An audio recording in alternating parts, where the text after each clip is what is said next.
Invesco mutual fund के CIO chief investment officer Tahir बादशाह साहब हमारे साथ इस समय शो पर जुड़ रहे हैं। सर स्वागत है आपका, गुड मॉर्निंग। और अच्छे दिन पर जुड़ रहे हैं, नया रिकॉर्ड आज बाजार ने ओपनिंग पर बनाया भी है तो उसकी भी बधाई सर।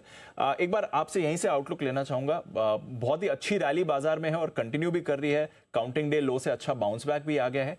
यहाँ से आउटलुक क्या बनता है बाजार की डायरेक्शन को लेकर? तो देखिए लगभग करीब इलेक्शंस के बाद हमें मतलब कंटिन्यूस क्लाइम भी देखा है मार्केट के अंदर। तो I think almost every day हम नए हाइज को पार कर रहे हैं। I think by and large अगर एक देखें हमें दो चीज हम सेपरेट करना चाहेंगे, एक इकोनॉमिक साइकिल और एक मार्केट साइकिल जो होता है।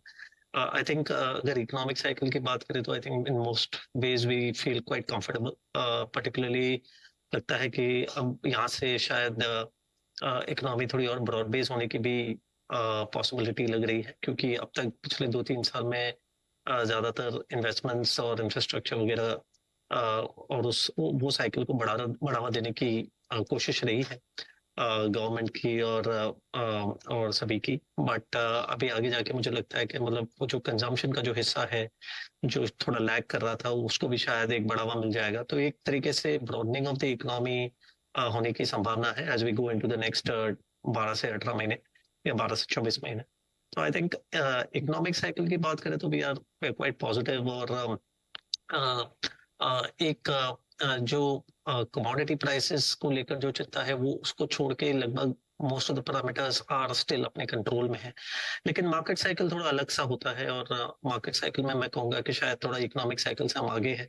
ऑब्वियसली जो मार्केट की एक्सपेक्टेशन है विथ रिगार्ड टू ग्रोथ वो अच्छी तरह से डिस्काउंट हो रही है, लेकिन कुछ कुछ ऐसे सेक्टर्स है जहाँ पे मार्केट कुछ बहुत ज्यादा आगे शायद बढ़ चुका है इन द शॉर्ट रन, और उसमें हम थोड़ा बहुत सचेत रहना चाहते हैं, हम थोड़ा बच के रहना चाहते हैं। I think there are other pockets of the market जहाँ पे शायद अपॉर्चुनिटीज इमर्ज हो रही है। तो एक तरीके से from a market cycle perspective हमें बैलेंस करने की जरूरत है। हमें कुछ अपॉर्चुनिटीज ऐसी है जहाँ पे हम शायद थोड़ा बच के रहे, या कुछ दूसरी तरफ ऐसे भी अपॉर्चुनिटीज है जहाँ पे मतलब निवेश इतना ज्यादा नहीं हुआ है, पार्टिसिपेशन इतना ज्यादा नहीं हुआ है, वो एक हमारे लिए एक अपॉर्चुनिटी के रूप में प्रस्तुत भी हो रही है।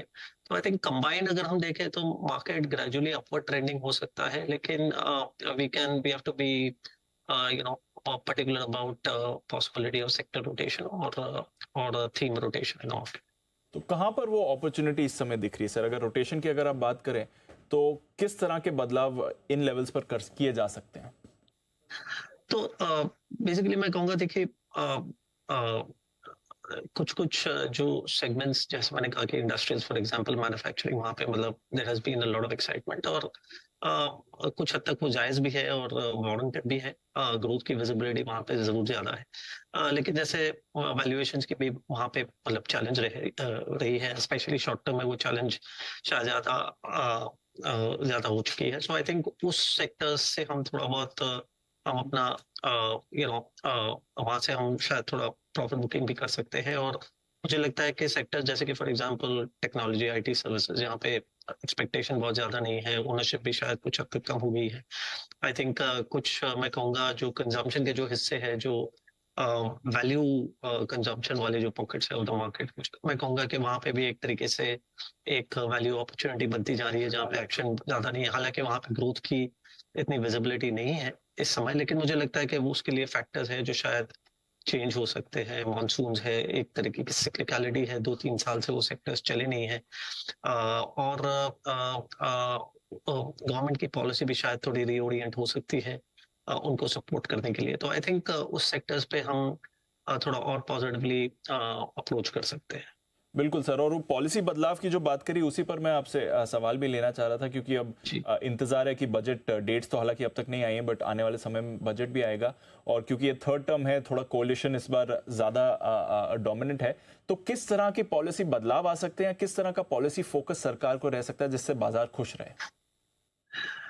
I think lower segments of the income pyramid को सपोर्ट करने की जरूरत है। I think that is not happened in a long time, और एक तरीके से इंडिया की स्टोरी उस पर निर्भर है, बिकॉज वी वांट कि जो lower segment of the market है, जो बॉटम ऑफ द पिरामिड है, वो धीरे धीरे करके एक ऐसी पोजीशन में पहुंच सके जहां पे उनकी कंजम्पशन की जो हैसियत कैपेबिलिटी है वो बढ़ती जाए, उनकी डिस्पोजेबल इनकम जो है उनको बढ़ावा देना है। कुछ ऐसे पॉकेट्स है जहाँ पे पोस्ट कोविड और प्री कोविड के बीच में अगर आप डिस्पोजेबल इनकम की बात करें तो एक्चुअली घटी है वहां पे, मतलब actually the post Covid disposable income is lesser than what it used to be during Covid times. तो एक वो हमारे लिए एक चिंता वाली बात है from a long term perspective.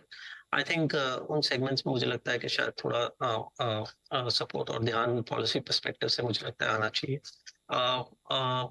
From a taxation perspective अगर कुछ बेनिफिट्स मिल सके स्पेशली ऑन इनडायरेक्ट टैक्सेस, हालांकि वो मैं जानता हूँ कि वो बजट का हिस्सा नहीं हो सकता, लेकिन आई थिंक उस दिशा में भी सोचने की जरूरत है, स्पेशली गिवन द टैक्स बुओयेंसी। तो मुझे लगता है कि एक अगर हम इस सोच के साथ चले कि भी वाइडन द टैक्स बेस और वॉल्यूम्स को बढ़ाएं और रेट्स को अगर हम थोड़ा कम कर सके, तो I think that will be helpful from a long term stand point.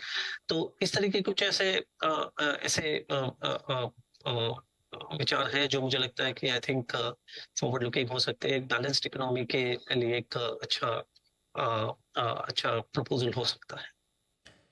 इस साल रेट कट की कोई संभावना दिख रही है सर, या फिर अगले साल तक का इंतजार करना पड़ेगा?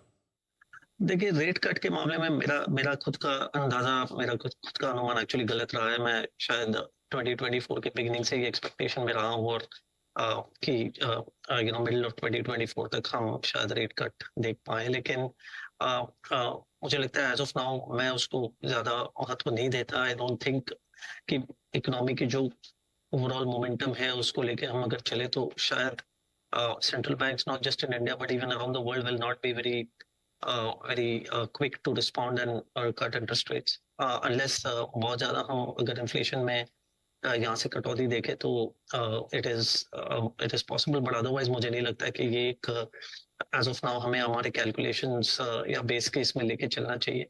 हालांकि उसका मतलब ये नहीं है कि मतलब 10 ईयर जो है हमारा वो सॉफ्ट नहीं हो सकता, वो फिर भी एक तरीके से थोड़ा मॉडरेट हो सकता है, क्योंकि डिमांड सप्लाई फिर भी फेवरेबल है। पॉलिसी रेट्स में शायद अंतर ना हो, लेकिन उसका मतलब ये नहीं कि cost of capital can not come down.